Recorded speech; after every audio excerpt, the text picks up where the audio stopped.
Hello, I am C.H. Sulakshana from KZBV Hiramangalam and I am working as a English CRT. Good morning to all students. Students, I think you have successfully completed your first unit, Personality Development in 10th class. Now this is the time to jump into our second unit, which have the theme Wit and Humor. In this unit, we have A, B, C readings. Now, we just have a discussion on second unit A reading, Dear Deported. Actually, this is a one-act play. This play written by an English playwright, Mr. William Stanley Houghton. He had a remarkable gift for dialogue that is evident in the Dear Deported. The Dear Deported was first produced in Manchester in 1908. Then, this story depicts the sad reality of the modern nuclear families that are strained with selfish interests. It explains about how the family relationships became degraded due to greed. As well as this story gives us a lot of humor. First of all, students, you have to read the lesson and comprehend yourself and write down the meanings of the hard words which you felt difficult. Now, children, listen carefully while I am explaining the drama. Here, the Dear Deported means the person who is deported. Deported means dead, is dear to us. Actually, this is a satirical drama. In this drama, we have some characters. They are Abel Merriweather. He is the hero of this drama. He have two daughters. They are Emilia Slater and Elizabeth Jordan. Here we can see Henry Slater and Ben Jordan. They are the husbands of Emilia Slater and Elizabeth Jordan. And we can see a little girl. Her name is Victoria Slater. She is the granddaughter of our Abel Merriweather and the daughter of Emilia Slater and Henry Slater. Now I'll read out the drama. When the curtain rises, Mrs. Slater is seen laying the table. She is a vigorous, plump, red-faced, vulgar woman, prepared to do any amount of straight talking to get her own way.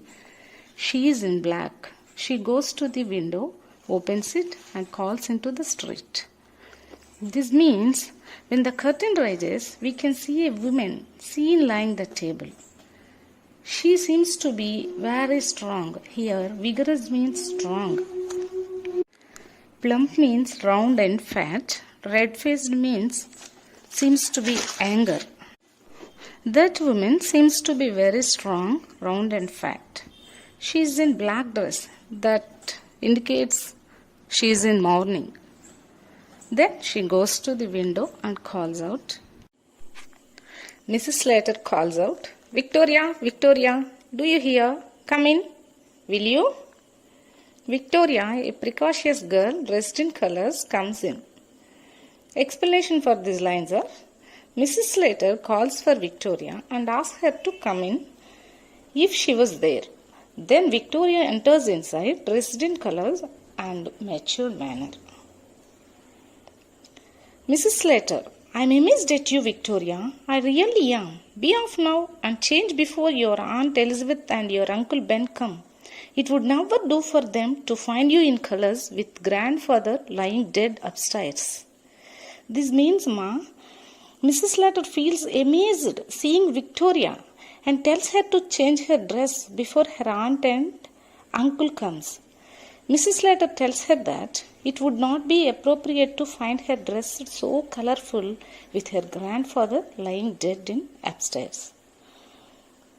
Then Victoria speaks like this. What are they coming for? They haven't been here for ages.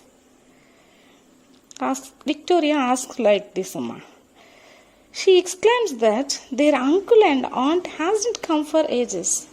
For ages means for long time. They didn't come there from long time. That's why she asks like that.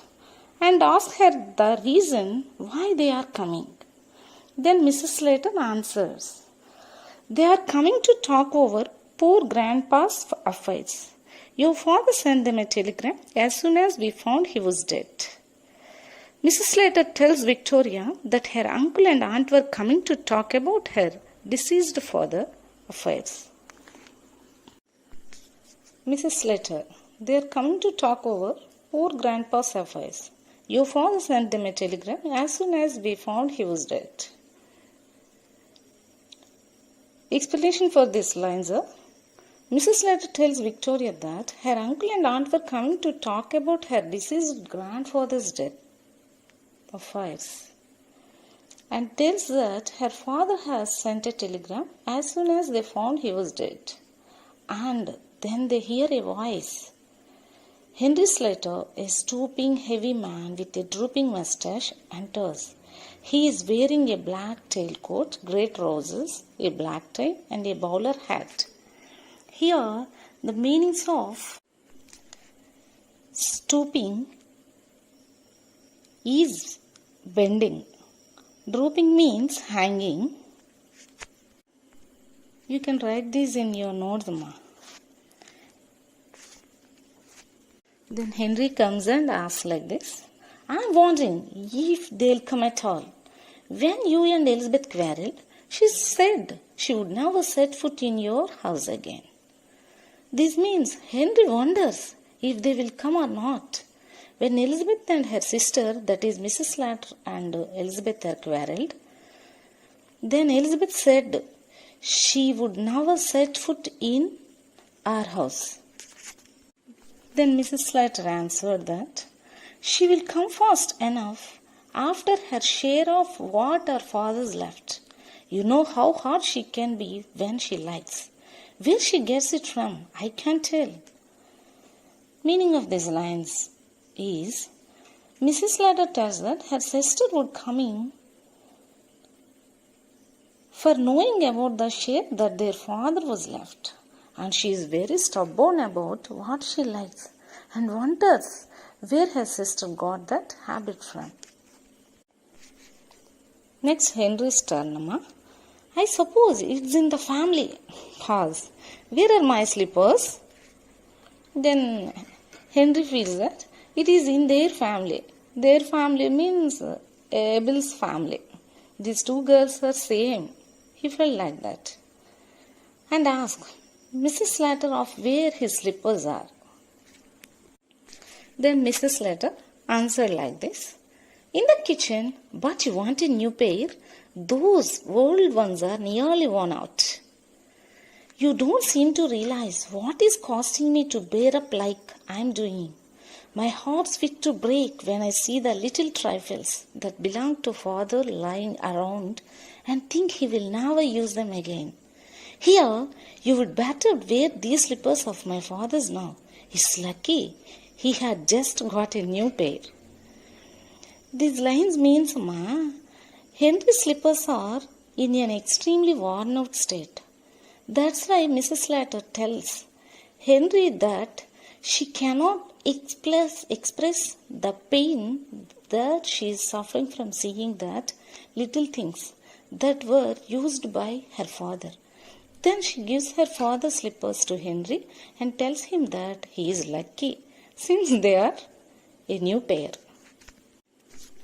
Then Henry tells, They will be very small for me, my dear. He said like this, Amma. He tells to Mrs. Slater that those slippers are very small. Then Mrs. Slater, They will stretch, won't they? I'm not going to have them wasted. Henry, I have been thinking about the bureau of my father's that's in the bedroom. You know, I always wanted to have it after he died.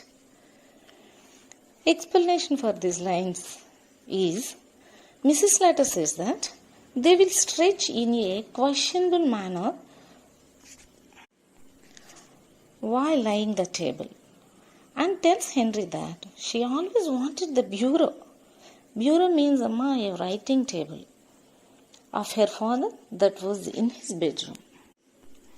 Then Henry said, You must arrange with Elizabeth when you are dividing things up. Henry's sense is, He tells to Slater to divide things with Elizabeth after thinking properly. Why? Because these are the sisters. Then Mrs. Slater tells like this. Elizabeth's that sharp. She will see I am after it and we will drive a hard bargain over it. Drive a hard bargain is an idiom. For example, she will drive a hard bargain over every article for her father's property.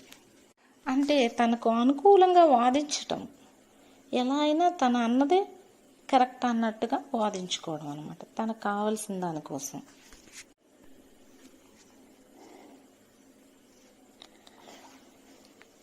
This means Mrs. Slater tells Henry that Elizabeth is very sharp and will definitely know that they are after the bureau, and also that they will drive a hard bargain over the bureau. Then Henry said, perhaps she's got her eye on the bureau as well. This means Henry says that Elizabeth got her eyes on the bureau as well. How our Slater has. Then Mrs. Slater, she's never been here since father bought. If it was only down here instead of in his room, she would never guess it wasn't our own. Explanation for these lines. Emilia tells Henry that Elizabeth's never been in their house since her father bought it, and that if the bureau is in their room, she would never be able to guess that it's her father's. Henry, he rises, Emilia. Then Mrs. Slater telling like this, Henry, why shouldn't we bring that bureau down here now? We can do it before they come. Here Mrs. Slater's opinion is, Emilia asks to Henry of why they shouldn't bring the bureau down when they can do it before her sister Elizabeth came. Then Henry said like this, I would not care to. Why he said like that? Because Henry suddenly gets shocked hearing Emilia's words and says that he would not care to do so. But Mrs. Slater now live. Don't look so daft. Why not? She said like this, Amma. That means thinking that the idea is not. Isn't silly? Emilia asked, why not? Why don't we bring that? She asked like that to her husband. It doesn't seem delicate somehow. Henry says that the bureau doesn't look delicate. That is his opinion. But Mrs. Slater say like this, we could put that shabby old chest of drawers upstairs where the bureau is now. Elizabeth could have that and welcome. I have always wanted to get rid of it. Here shabby means poor condition. That means poor in condition. Here Emilia's opinion is, she always thought of getting rid of the old chest of drawers that was in their room. She supposes a solution of replacing the bureau with the old chest of drawers. Then Henry's turn. Henry, suppose they come when we are doing it? He have a doubt like this, Amma. Henry asked Emilia of what they should do if her sister comes while they are shifting the bureau. Then Mrs. Slater say like this, I'll fasten the veranda. Get your coat off, Henry. You'll change it. Here Emilia thinking of replacing the bureau. Then she tells to Henry to get his coat off while she goes to close the door. Again Mrs. Slater, I'll run up and move the chairs out of the way. Amelia runs up to move the chairs. Then Victoria, their daughter, appears She dressed according to her mother's instruction. Then Victoria asked, "What have you got of your coat of your fur, father?" "Victoria, what have you got your coat of fur, father?" She asked her father the reason why he has taken out his coat. Actually, she is a little girl, that's why she asking like this. She don't know what is happening in their home. Then Henry answers, "Mother and I are going to bring grandfather's bureau down here." That is, Henry tells Victoria that they are going to bring her father's bureau down. Then Victoria say like this, "Are you planning to pinch it?" Or Victoria asks her parents if they are stealing the bureau.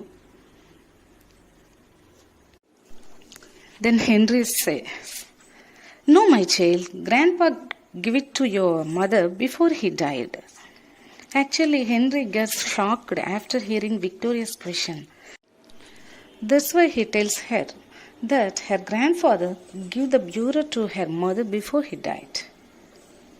Then Victoria asks, "This morning?" Then Henry says, "Yes." Then Victoria, "Oh, he was drunk this morning." Victoria then says, her grandfather was drunk in this morning. Then Mrs. Slater appears carrying a handsome clock under her arm. "Mrs. Slater, I thought I would fetch this down as well. Our clock's worth nothing and this always appealed to me." Explanation is, Amelia thinks of changing the clock as well while replacing the bureau and puts it on the mantelpiece. Here mantelpiece means a shelf above a fireplace. Here this Amelia thinks of changing the clock as well while replacing the bureau and puts it on the mantelpiece. The clock they have is worth nothing. Then Victoria says, "That's Grandpa's clock." Victoria expresses that it's her grandfather's. Mrs. Slater, "Be quiet, it's ours now. Come Henry, lift your end." Henry and Mrs. Slater, very hot and flushed, stagger in with a pretty old-fashioned bureau containing a locked desk. They put it where the chest of drawers was and straighten the ornaments, etc. There is a knock at the door. The knocking is repeated. Victoria ushers in Ben and Mrs. Jordan. The latter is a stout, complacent woman with an irritating air of being always right. Here, latter means second one. That is Mrs. Jordan. She is wearing an outfit of new mourning. Ben is also in complete new mourning. He is rather a jolly little man, but at present trying to adapt himself to the regrettable occasion. Mrs. Jordan sails into the room and solemnly goes straight to Mrs. Slater and kisses her. The men shake hands. Here, stagger means walk or move unsteadily. Flushed means red and hot. Complacent means uncritical satisfaction with oneself. Now Amelia tells Victoria to shut up, while claiming that it's their clock since her father has passed away, and asks Henry to lift his end of the bureau. Henry and Amelia then replaces the old chest with a pretty old-fashioned bureau containing a locked desk when they hear a knock at the door, and it repeats. It might be Ben and Mrs. Jordan. Then Victoria opens the door. Then we can see Ben and Mrs. Jordan. They comes in. Elizabeth, a woman with a smug face. She never have any satisfaction with her deeds, and some irritating air surrounding her of being always be right. Ben and Elizabeth also appears in mourning dresses. Actually, they might wear black dresses. That black clothes as a sign of mourning.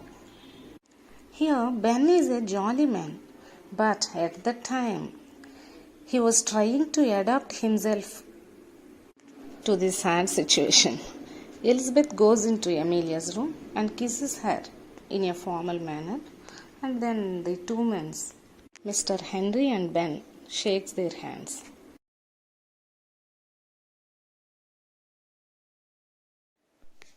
Students, this is the glossary of Dear Deported. You can write it on your notes.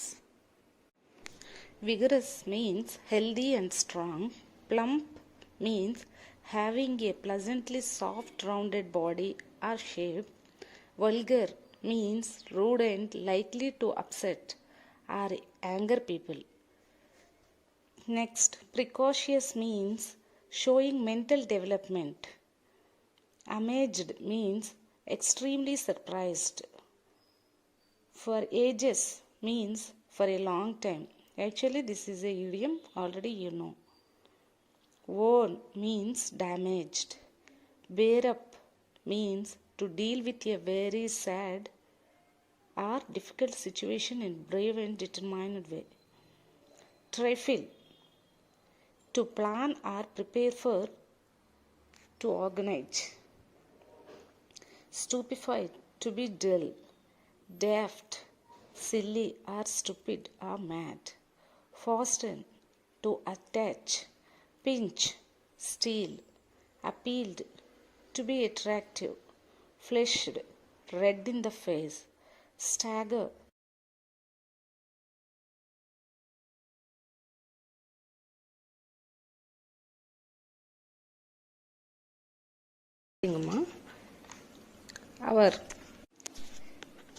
we have seen some idioms in this above, in this explained topic. They are, we can see, get one's own way. This means pursued others to allow you to do what you want. Second one, for ages. For ages means from long time. For example, we can say like this: he kept the whole furniture for ages in the house. We can say like this. Next, set foot. Set foot, we can use this like, he set foot on the top of the mountain peak. Then we can see another idiom, drive a hard bargain. This means తనకు అనుకూలంగా వాదించడం, అంటే తను ఏమనుకుంటే అది నెరవేర్చుకోవటం కోసం తను వాదించుకోవటం, అది కూడా తనకు అనుకూలంగా. Here we have some examples. I'll tell you one example. She will drive a hard bargain over every article for her father's property. Another one is get rid of. This means to throw away something.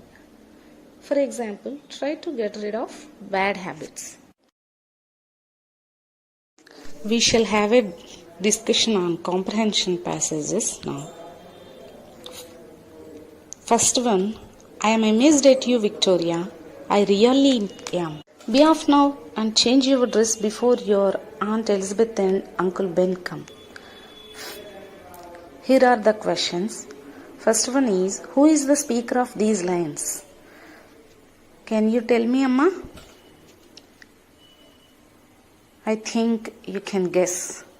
That is Mrs. Henry Slater. That means Amelia is the speaker. Okay. Second one is, who is Victoria? You all knows.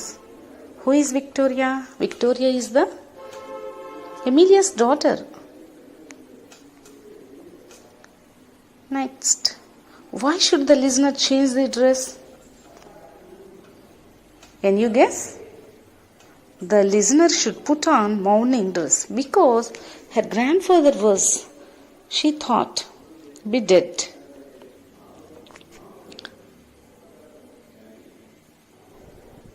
Next passage. What are they coming here for? They haven't been here for ages. You already knows. Who said these words? Already you got an idea on this, I think. Victoria said these words. Who are they here? Here they means they are Victoria's Uncle Ben and Aunt Elizabeth. Third question. Why are they coming here now? Why they are coming, ma? They are coming here because they received the news of Abel's death. Okay. Fourth one is, what does the idiom ages mean? This idiom ages means a long time. Next passage. They are coming to talk over poor grandpa's affairs. Your father sent them a telegram as soon as we found he was dead. First question. Here is the question. What was the matter contained in the telegram? The matter contained in the telegram was Abel Merriweather's death. You already know. But for my satisfaction, I am telling you. Second one, who is the speaker? Who is the speaker of these lines? The speaker is Mrs. Henry Slater. Next question, who is referred to as your father in the above lines? Your father. Here, your father means who is? Your father refers to Amelia's husband, that is Victoria's father. Okay. They will be very small for me, my dear. This is a line from our drama. Here are the questions. First question, who said these words? Who said these words? Henry Slater said these words. Okay. Next. Question is, who are they? They are. Here they are mentions Abel's new pair of slippers. Next, third question. Why did Amelia ask Henry to wear Abel's slippers? You already know. She asked him so because Henry's slippers were breaking down and she did not want Abel's new slippers go waste. Okay, na? We will read another line from this drama.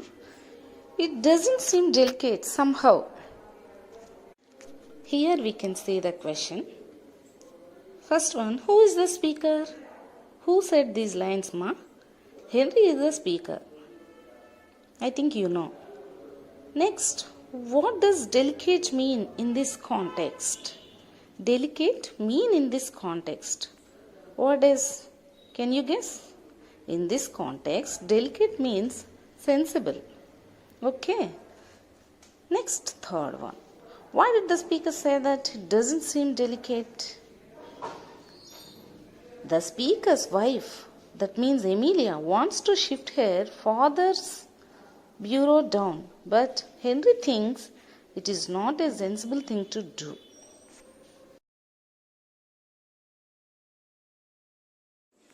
Students, I hope you have understood what all I have explained you today. Do go through all the things that I have taught and revise them properly. Thank you.